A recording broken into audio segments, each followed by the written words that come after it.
घर को जितेबाला फूलकोबी आसी थाए आम फूलकोबी रे रेसिपी बनई थाउ आ फूलकोबी नाड़ी को फोपाड़ी दे थाउ। आज ये फूलकोबी नाड़ी रे गोटे एकदम नुआ प्रकार सुआदिया रेसिपी बनईकी देखी जहाँ आपण बहुत सहजरे आ कम समय रे प्रस्तुत करी भात पखाल रुटी कि परोटा सहित खाई परिबे। फूलकोबी नाड़ीर यही रेसिपी थरे बनईकी खाइला परे आपण फूलकोबी नाड़ी को आउ केबे भी फोपाड़िबेनी। नमस्कार, ट्विंकल किचन को आपण मानक स्वागत।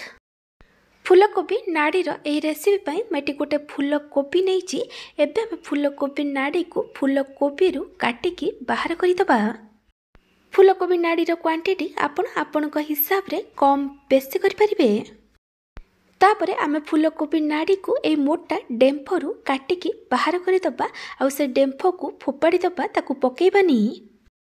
एबे फूलकोबी नाड़ी रे जो पत्र अच्छी ताकू काढ़ी देबे। तापरे फूलकोबी नाड़ी को एमती टिके लंबा लंबा आ पतला पतला करी काटिकी नहीं जिबा। एहा द्वारा फूलकोबी नाड़ी जल्दी सिझी जिवो। आपण चाहिले फूलकोबी नाड़ी को छोट छोट करी काटिकी भी नहीं पारिबे। मैं सब फूलकोबी नाड़ी को पतला पतला लंबा लंबा करी काटिकी नहीं जाइए। आ सहित पकेयापे मैं किसी परिबा नहीं परिबारे बाईगण फूलकोबी कखारू आ आलू नहीं परिबार क्वांटिटी आपण टेस्ट हिसाब रे कम बेसी करि परिबे। परिबा को भी मैं लंबा लंबा करी काटिकी नहीं मैं कड़ाई रे किसी तेल दे गरम होगा रखी। तेल भलसे गरम हो गला मैं गोटे सुखिला लंका को भांगिकी देइछि आ गोटे छोट चामच पंच फुटण पकईछि। पंच फुटण जगार आपण जीरा आ सोरिष नहीं पारिबे। पंच फुटण सुखिला लंका भलसे भाजी हो गला मैं गोटे मीडियम साइज पियाज को पतला पतला लंबा लंबा करी काटिकी देइछि। एबे आमे पियाज को भाजीबा।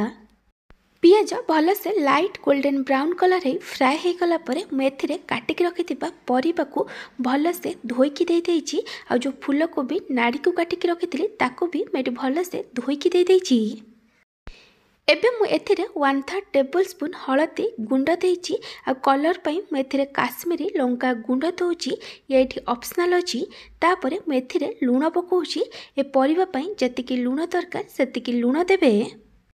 एबे हम सबको भलसे मिक्स करी परिबा को लो टू मीडियम फ्लेम रे 4 रु 5 मिनिट पर्यंत भाजीबा। परिबा भाजी होतिबा भितरे चलंतु एबे हम तरकारी दबा पई गोटे मसला बनै दबा। सेति पई मैं गोटे ग्राइंडर जार रे गोटे मीडियम साइज टमाटो आ 10 रु 12 पाखुड़ा रसुण देइछि।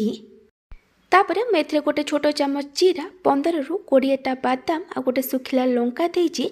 बादाम जीरा आ सुखिला लंका को पानी रे 15 मिनिट पई बतुरेकी रखिथिली। आपन को जेतिकी राग दरकार से अनुसार सुखिला लंका नेबे। एबे हम मसला को भलसे बाटिकी नै छिबा। मु आपन को गोटे छोट रिक्वेस्ट करुछि, जदि आपन को एही रेसिपी भल लागिबो ताला को लाइक करिवे, आपन को संग मानक सहित शेयर करिवे।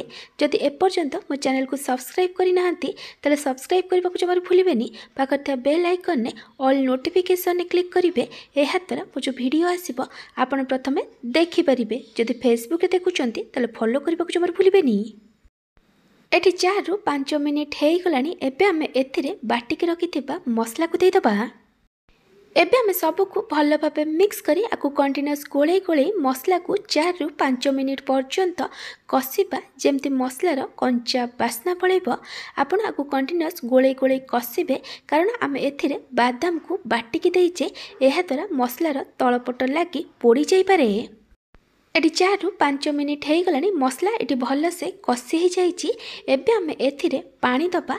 आपण को तरकारी रे जेमती कंसिस्टेंसी दरकार से अनुसार पानी देबे।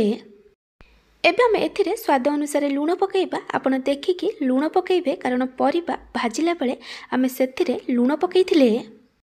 एबे आम सबको भल से मिक्स करि दबा आ तरकारी को हाई फ्लेम रे फुटिबा पई छाडी दबा।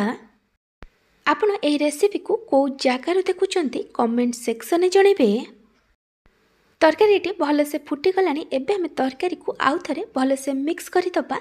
तापरे कवर करी आमे को लो फ्लेम रे 7 रु 8 मिनिट पर्यंत कुक करिबा। जेमती परिबा भल से सिझी जिवो।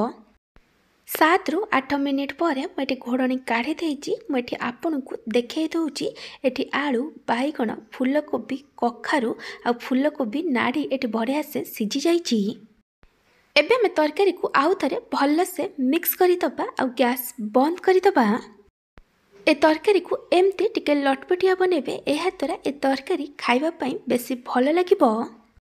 जदि आपन को फूलकोबी नाड़ी यही रेसिपी भल लगी तालाकु लाइक करेंगे, आपण को सांग मानक सहित शेयर करेंगे। जदि एपर्यंत मो चैनल को सब्सक्राइब करना तो सब्सक्राइब करने को जमार भूलें।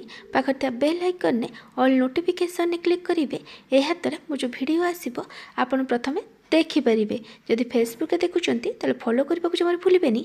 Thank you for watching.